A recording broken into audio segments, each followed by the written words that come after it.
దేవుడు లేకపోతే దేవుని యొక్క వాక్యం మనకి తెలియచేయబడతా ఉంది. చదవండి మొదటి విషయం, 1 కొరింథీయులకు రాసిన పత్రిక 15వ అధ్యాయం 55వ వచనం. కొత్తగా నేను రెఫరెన్స్లు తెస్తాను, ఒక్కరే చదవకండి. ఒక్కరు చదువుతాను, మిగతా వాళ్ళు కూడా ఇంకా ఎవరు చదువుతున్నారు కదండి, వాళ్ళు చదవట్లేదు. నేను చాలాసార్లు చెప్తున్నా, అందరికీ చదివే అవకాశం ఇవ్వాలి, చదవాలి, నేర్చుకోవాలి, వారికి మిగతా వాళ్ళు కూడా ప్రోత్సహించబడాలి కనుక దయచేసి గమనించాలి. 1 కొరింథీయులకు రాసిన పత్రిక 15వ అధ్యాయము 55వ వచనం. 1 కొరింథీయులకు రాసిన పత్రిక. ఓ మరణమా నీ విజయం ఎక్కడ? ఓ మరణమా నీ ముళ్ళు ఎక్కడ? అపోస్తలుడైన పౌలు భక్తుడు యేసు తాలూకా మరణాన్ని ఉదహరించి చెరసాలలో ఉండి కొరింథీ సంఘానికి ఆయన హెచ్చరిక చేస్తూ మరణాన్ని గురించి ఒక మాటను అక్కడ సంఘానికి తెలియచేస్తా ఉన్నాడు. యేసయ్య ఆయన శిష్యులు కలిపి ఆయన సువార్త ప్రకటిస్తున్న దినాలలో, ఇదిగో మీరు మనుష్య కుమారుడు ఏ రీతిగా అయితే అద్భుతములు చేస్తున్నాడు, 5 రొట్టెలు 2 చేపలతో 5,000 మందికి ఆహారాన్ని ఎలాగ పంచిపెట్టాడు, సముద్రం మీద ఎలాగ నడిచాడు, గుడ్డివారు, మగవారు, వర్షకాలు చేతులు కలివారు, పక్షవాతం కలిగిన వారు, కుష్ఠరోగము కలిగిన వారు, ఇలాంటి వారిని ఎలాగా బాగు చేయడం మనుష్య కుమారుడు చూస్తున్నాడు. ఆ రీతిగానే మనుష్య కుమారుడు ఒక దినాన్ని ఈ లోకమును విడిచి అన్యాయమైన తీర్పు తీర్చబడిన వాడే ఆయన తన తండ్రి వద్దకు వెళ్ళిపోవలసిన దినాలు సంభవిస్తాయి అని చెప్పేసి ఒకసారి సందర్భంగా ఉపమాన రీతిగా తెలియచేసేదట. తెలియచేస్తే వెంటనే దుడుగుపాటు కలిగిన వాడు పేతురు ఉన్నాడు కదా, పేతురు ఏమన్నాడట, అలాంటిది జరగకుండాను గాక అని చెప్పేసి చిరాకుతో కోపంతో మాట అన్నాడట. ఆ మాట అనగానే యేసయ్య సైతానా విడిచిపో అని ఒక మాట ఆజ్ఞాపించాడు. అని అనగానే వెంటనే సర్దుకున్నాడు పేతురు, తప్పును తెలుసుకున్నాడు, క్షమించమని యేసయ్యను కోరాడు. ఆ వెంటనే వాళ్ళు మర్చిపోయారు. కానీ ప్రియ దేవుని బిడ్డలారా, ఆ శిష్యులలో ఒక శిష్యుడిగా ఉంటూనే, కలిసి యేసుతో కలిసి తిరుగుతూనే, అద్భుత ఆశ్చర్య కార్యాలు చేస్తూ ఉంటుండగా గమనిస్తూ ఉండే కపటపు మనస్సుతో ఆలోచనతో ఉన్న ఇస్కరియోతు యూద సమయం వచ్చేటప్పుడు యేసయ్యను 30 వెండి రూపాయలకు బేరం పెట్టేసుకున్నాడు. సమయం వచ్చేటప్పుడు గోతికాడు నాకులాగా ఏం చేశాడండి, గెత్సెమనే తోటలో చెట్ట చీకట్లో యేసయ్యకు దొంగ ముద్దు పెట్టి రాణువ వారిని తీసుకుని వచ్చి యేసయ్యను అప్పగించేశాడు. కానీ దానికి ముందే ప్రియదేవుడు మనుష్య కుమారుడు ఏ రీతిగా అయితే మరణిస్తాడో మళ్ళీ తిరిగి 3వ రోజున ఏం చేయబడతాడు, అదే రీతిగా సజీవుడే లేస్తాడు అనే మాట శిష్యులు మర్చిపోయారు. ఇదంతా కూడా సువార్తల్లో ఉంటుంది. కానీ అది జ్ఞాపకం చేసుకొని అపోస్తలుడైన పౌలు భక్తుడు మరణాన్ని గురించి కొరింథీ సంఘానికి ఆయన యొక్క మాటను తెలియజేస్తున్నాడు. ఏమంటున్నాడమ్మా, ఓ మరణమా నీ విజయం ఎక్కడ? ఓ మరణమా నీ ముళ్ళు ఎక్కడ? దేవుని వెళ్ళారు. ఇక్కడ మనం చూస్తే అంజూరపు చెట్టు విజయానికి సాదృశ్యంగా ఉందని అంటున్నాడు ప్రవక్త. ఈ యొక్క దేవుని బిళ్ళరా, ఈ యొక్క చెట్టు తాలూకా అంజూరపు కాదు, ఈ ఖర్జూరపు చెట్టు. ఈ ఖర్జూరపు చెట్టట ప్రియదేవుని బిళ్ళరా, వాటి తాలూకా గాలికి అవి ఇచ్చే ఫలాలకేనట చాలా మాధుర్యమును అమృతమును ఇస్తాయి. ఆ చెట్టు తాలూకా సాక్ష్యం. అంతేకాకుండా ప్రియదేవుని బిళ్ళరా, అది విజయాన్ని చేకూర్చవే కాకుండా ఆయన తెలియజేస్తున్నాడు, ఇదిగో మనుష్య కుమారుడైన యేసయ్య అతి త్వరలోనే మరణాన్ని ఓడించి అంతిమ విజయాన్ని సాధించి ఆయన సజీవుడిగా లేస్తాడు అని చెప్పేసి పౌలు భక్తుడు మరణాన్ని గురించిన ఒక ప్రశ్నను కొరింథీ సంఘానికి వేస్తూ ఆయన మరణాన్ని గురించి ఆయన పరిచయం చేస్తున్నాడు. అది గత కాలాల్లో జరిగిన సంఘటన. దేవునికి స్తోత్రం. 2వ వచనం కానీ మనం చూసినట్లయితే, 2వ విషయాన్ని కానీ మనం చూసినట్లయితే, ఇందాక మనం చదువుకున్నాం జకర్యా 9:9. అందులో ఏముంది, సియోను వాసులారా బహుగా సంతోషించుడి, యెరూషలేము నివాసులారా ఉల్లాసముగా ఉండుడి. నీ రాజు ఎలాంటి వాడు? నీతిపరుడును, రక్షణ గలవాడును, దీనుడునై గాడిద పిల్లను ఎక్కి ఆయన నీ దగ్గరకు వచ్చిచున్నాడు. సొలొమోను అట చక్రవర్తి తండ్రి చనిపోయిన తర్వాత సొలొమోనును ఇశ్రాయేలు యూదా గోత్రానికి రాజుగా అభిషేకించేటప్పుడట ఆ రాజ్యములో ఉన్న పెద్దలట రాజ కిరీటమును పెట్టి రాజదండమును సొలొమోను చేతికిచ్చి మొట్టమొదటిసారిగా కంచర గాడిద మీద ఆయన్ని కూర్చోబెట్టి ఆ రాజమార్గములో నుంచి సింహాసనం దగ్గరికి తీసుకుని వచ్చారట. బైబిల్ గ్రంథంలో లేదు కానీ చరిత్ర మనకు సాక్ష్యం చెప్తుంది. రాజులను అభిషేకించడానికి. ఇంకా ఉంది, ఆ దినాల్లో అంటే ఎక్కువట సైనికులను రాజులు వాడేవారట గుర్రాల్ని కొరతగా ఉండేవి. సైన్యాన్ని యుద్ధం చేయటానికి రాజులకు ఉపయోగించారు. కానీ రాజుగా అభిషేకించాలన్నా, బరువులు మోయాలన్నా, విజయానికి సంకేతముగా మరొక దైవజనుడు అన్నాడు, గాడిద అంటాడట అండి, అది శాంతికి అది స్వరూపము, సాదృశ్యంగా ఉందట గాడిద. ద పీస్ అని అంటాడు, సంతోషానికి శాంతికి సాదృశ్యంగా ఉందట ఆ గాడిద. అది మరొకటట విజయానికి గుర్తు. సొలొమోను చక్రవర్తిగా అభిషేకించడానికి తన రాజ్యంలో ఉన్న ప్రధానులు కానీ, మంత్రులు కానీ, సైన్యాధికారి కానీ, పెద్దలు కానీ, ప్రవక్తలు కానీ రాజుగా అభిషేకించే ముందు కిరీటాన్ని ఆయన శిరస్సు మీద పెట్టి, రాజదండము చేతికి గాడిద మీద కూర్చోబెట్టి రాజవీధుల్లో నుంచి అంతఃపురంలోనికి అప్పుడే కాబోతున్న యువరాజును రాజుగా అభిషేకించటానికి సొలొమోను రాజును గాడిద మీద తీసుకుని వెళ్ళినట్టు. అది ఏంటి అంటే కంచర గాడిద. ఏం గాడిద అండి అది? కంచర గాడిద. పూర్వకాలంలో ప్రియదేవుని వెళ్ళరా, బరువులు ఎక్కువగా మొయ్యటానికి కంచర గాడిదలు వాడేవారు.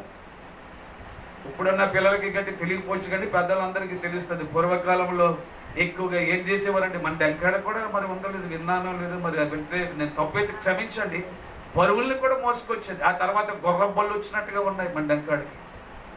కానీ బరువులు ఈ గాడిదలు ఎందుకు ఉపయోగిస్తారంటే పిల్లరా, ఇవి పర్వతాల మీదకి బరువును పట్టుకొని సులువుగా ఎక్కగలబట్టివి. ఆ జ్ఞానాన్ని, ఆ ఆలోచనను దేవుడు గాడిదలకు, కంచర గాడిదలకు ఇచ్చాడు. అందుకే యేసయ్య విజయానికి సాదృశ్యముగా ఆయన గాడిద పిల్ల మీద కూర్చోగా, ఆయన యెరూషలేము పట్టణానికి బేత్లెహేము నుంచి గాడిద పిల్ల మీద కూర్చొని ఆయన యెరూషలేములోనికి వచ్చాడు. వస్తూ ఉంటాడు. కానీ ఏం జరిగిందో తెలుసా పిల్లరా? అక్కడ చూడండి, కీర్తనలు 3వ విషయం, కీర్తనలు 118:26. యెహోవా పెరట వచ్చేవాడు ఆశీర్వాదం పొందును గాక, యెహోవా మందిరములో నుండి మిమ్మును దీవించుచున్నాడు.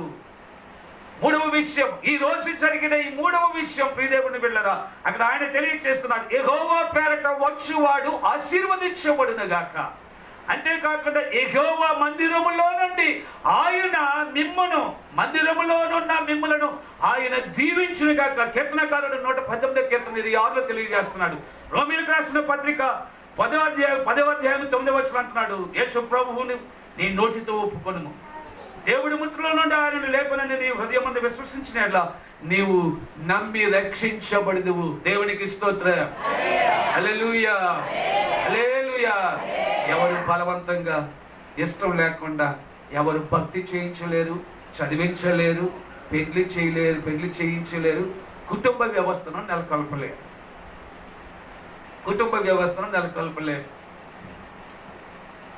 ఒక అమ్మాయికి సంబంధం కుదిరింది. అందుకే దేవుణ్ణి నమ్ముకుంటంత పశ్చాత్తాప మనసు లేకుండా, మారు మనసు పొందకుండా నీ దేవుని వెళ్ళరా.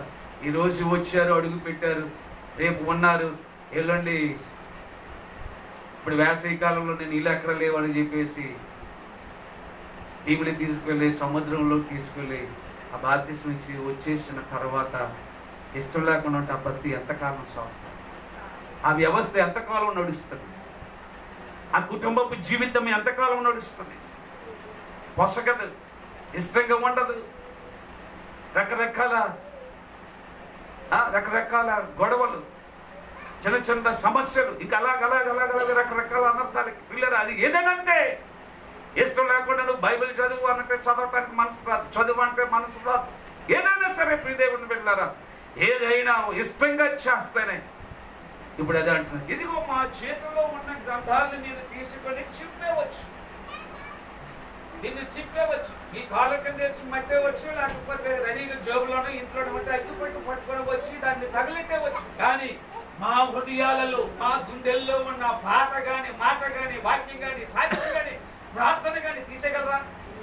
చెప్పండి, తీసేయగలరా? క్రైస్తవులు అదే చంపేస్తారా? చంపేయండి.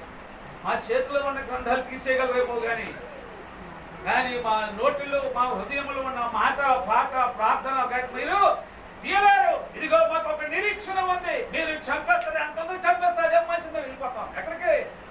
దేవుని యొక్క రాజ్యం. అలాగే చాలా మంది దేవుని కొరకు హతసాక్షులు ఈ మధ్య లేటెస్ట్గా జరిగిన ఆ దైవజనుని తాలూకా సాక్ష్యం, ఆ దైవజనుని తాలూకా సాక్ష్యం. అది నిజమైన భక్తి, నిజమైన విశ్వాసం, నిజమైన మనస్సు, నిజమైన దేవునికి, మనుషులకు కాదు, దేవునికి నచ్చేది. నిన్ను నన్ను ఎవరు పొగడక్కర్లేదు, మెచ్చుకోనక్కర్లేదు. నీ క్రియను బట్టి నువ్వు నమ్మిన, నిన్ను రక్షించిన దేవుడు సంతోషపడితే దానికి మించిన సంతోషం మరొకటి లేదు. మా ఆనందం మరి ఎక్కట్లేదు. ఈ లోకంలో నువ్వు నేను భేదవాళ్ళమే, ఏమీ లేని వారమే, కడు దరిద్రులమై ఉండొచ్చు, ఇవి అంత పని ఆస్తి పనులు ఉండవచ్చు, శ్రీమంతులు కలిగి ఉండొచ్చు, కానీ భూమి మీద సంపాదించింది ఏది కూడా మన వెనుక చెప్తా, మన వెనుక రాదు.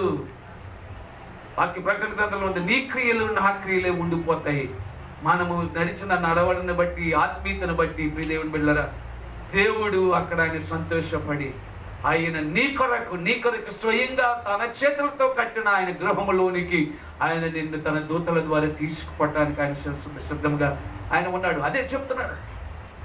వచ్చే వారాలు రాబోయే దినాలు జ్ఞాపకం చేసుకుని, ఇదిగో నేను వెళ్ళటం మీకు మంచిదే, నేను వెళ్ళి మీకు ఆదరణకర్తను మీకు నేను పంపిస్తున్నాను. నేను వెళ్ళి ప్రతి వానికి, నేను ప్రతి ఒక్క గృహాన్ని, ఇల్లును కట్టడానికి నేను వెళ్తున్నాను అన్నాడు యేసయ్య. ఆరోహణం అయిపోతున్నప్పుడు 40వ దినాన్ని ఆయన తిరిగి లేచి 40 దినాలు ఉండి 40 దినాలు వెళ్ళిపోతున్నప్పుడు శిష్యులు బ్రతిమలాడుతూ ఉన్నారు. ఉండు ప్రభువా, ఎంతకు ముందులే గలిలయ సముద్రము, ఎంతకు ముందులే పడవలు, దోణెలు, నావలు, పరిచర్య, ఉపమానాలు, వాక్యాలు, సందేశాలు, స్వస్థతలు, ఇవన్నీ బ్రతిమలాడుతున్నారు. లేదు, నేను వెళ్ళటం మీకు మంచిది, నేను వెళ్ళకపోతే మీకు మంచిది కాదు, నేను వెళ్ళి మీకు ఆదరణకర్తను పరిశుద్ధాత్మ దేవుని మీకు పంపుతాను. ఏమి చేయలేకపోయాడు. వెళ్ళాడు ఆయన, మనందరికీ ఇల్లు సిద్ధపరచబోతున్నాడు. అంటున్నాడు, ఇదిగో నేను ఏ రీతిగా అయితే మనుష్య కుమారుడు వెళ్ళి మీరు చూస్తున్నారో, మళ్ళీ తిరిగి నేను రెండవసారి అదే రీతిగా రాబోతూ ఉన్నాను. దేవునికి స్తోత్రం. హల్లెలూయా, హల్లెలూయా. ఇలా యెరూషలేములోనికి ఆయన ప్రవేశించాడు. చెప్పేస్తాను, సమయం అయిపోయింది. ఆయన యెరూషలేములోనికి ప్రవేశించాడు. ఆయన యెరూషలేములోకి ప్రవేశించగానే యెరూషలేము పట్టణాన్ని గురించట ఆయన చూచట, బయటికి అక్కడికి వ్యక్తపరచకుండా మనసులో దుఃఖపడ్డాడట. ఎందుకంటే ఆ యెరూషలేములోని మనుష్య కుమారుని అన్యాయమైన తీర్పు తీర్చి చంపేస్తాడు. అది దుఃఖం. రాబోయే దినాల్లో ఈ యెరూషలేము పట్టణం అంతా కూడా శాంతికి వ్యతిరేకంగా, అశాంతితో, దుఃఖంతో, కన్నీరు చేత వేదన పడబోతుందని ఆయన ఒక మనసులో ఉన్నట్టు మూలిగాడట. పశ్చాత్తాపడి కన్నీరు కార్చాడట యెరూషలేముని గురించి. ఆ యెరూషలేములో ఉన్నటువంటి ప్రియులారా, పర్వతాలు ఉన్నాయట. కొన్ని పర్వతాలకి సియోను పర్వతం అని పేరట.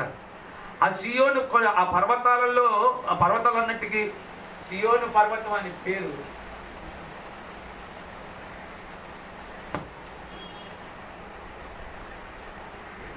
మందిరం కట్టారట.